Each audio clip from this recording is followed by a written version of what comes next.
नमस्कार, मैं राजेश वंशी। देश के सर्वोच्च नागरिक यानी कि राष्ट्रपति पद के उम्मीदवार की घोषणा हो गई है। आपको बताएंगे कि राष्ट्रपति पद के उम्मीदवार की वोटों की वेटेज क्या होती है, कैसे की जाती है वोटों की गिनती, इसके विषय में हम पूरी गणित आपको समझाएंगे। लेकिन उससे पहले बताते हैं आपको कि कौन कौन वह नाम है जिसकी घोषणा की गई है यूपीए और एनडीए के द्वारा।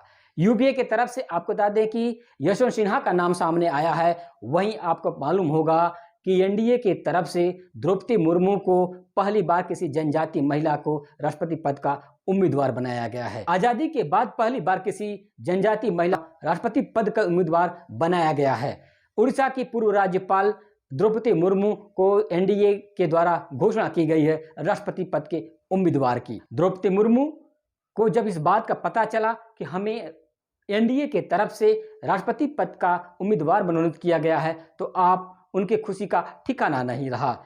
आइए जानते हैं पूरी गणित क्या है, किसके आधार पर, किन वोटों के आधार पर, किस वोटों के वैल्यू के आधार पर जो कि राष्ट्रपति का चयन होता है। आइए जानते हैं पूरा समीकरण। पहला नंबर, उत्तर प्रदेश विधानसभा सदस्यों की संख्या। आपको मालूम होगी कि उत्तर प्रदेश में विधायकों की टोटल संख्या विधानसभा की 400। क्रम में क्या करेंगे, जितनी जनसंख्या जो जनगणना की गई है उसको निकालते हैं। सन 1971 में यूपी की जनसंख्या 8,38,49,779 ये टोटल जनसंख्या थी। यूपी में एमएलए की वैल्यू कैसे निकालेंगे कि 8,38,49,779।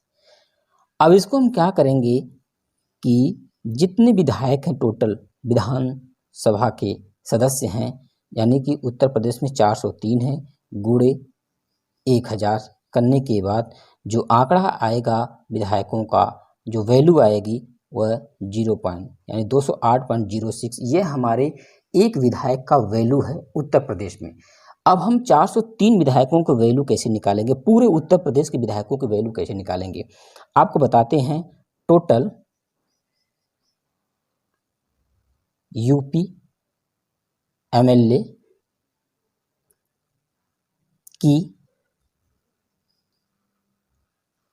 वैल्यू क्या है, आपको बता दें कि इसके निकालने के लिए 403 जो हमारे विधायक हैं टोटल गुणे 208 एक विधायक की वैल्यू आई थी, और जब हम इसमें गुणा करेंगे तो टोटल वैल्यू निकल के जो आएगी 83,824 जो कि उत्तर प्रदेश के टोटल विधायकों की वैल्यू है। राष्ट्रपति चुनाव में मेंबर ऑफ पार्लियामेंट का क्या वैल्यू होती है, यानी एमपी की क्या वैल्यू होती है, इसको हम बताते हैं आपको। टोटल जो मेंबर ऑफ पार्लियामेंट 543 है, और उसी में हम प्लस करेंगे कि जो राज्यसभा सदस्यों की संख्या है वह 233 है, यानी दोनों को हम जब जोड़ लेते हैं तो जो वैल्यू निकल के आती है वह 776 आती है। स्टेट एमएलए वैल्यू, एमएलए की जो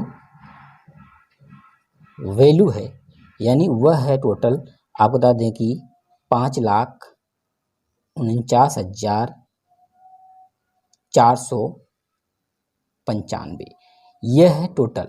अब हम इसमें क्या करेंगे कि 776 जो लोकसभा राज्यसभा की वैल्यू आए थे उससे हम भाग देंगे, तो भाग देने के बाद जो संख्या हमें मिलती है 708, यह एक एमपी की वैल्यू है, यानी 708 आपको पता है कि एमपी की वैल्यू हो गई।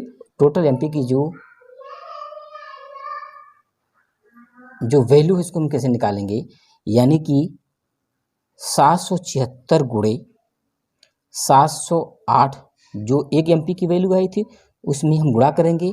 उसके बाद जो संख्या हमारी निकल के आती है वह आती है 5,49,408, यह टोटल एमपी वैल्यू है, ठीक है। और यह राज्यों की वैल्यू है। Total MP plus total MLA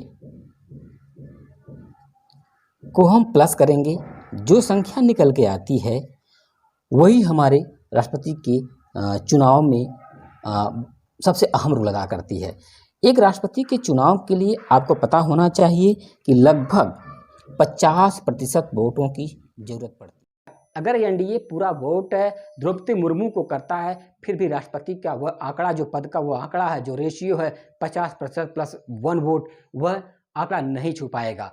वही हाल है विपक्ष की भी। अगर विपक्ष अपने प्रत्याशी को पूरी तरह से वोट करता है तो वह आंकड़ा जो राष्ट्रपति पद के लिए वोट चाहिए वह भी नहीं छू पाता है। आपको बता दें कि जब तक पक्ष और विपक्ष दोनों प्रत्याशी एमपी एमएलए का वोट नहीं मिलता है, तब तक किसी भी प्रत्याशी की जीत हासिल नहीं होगी।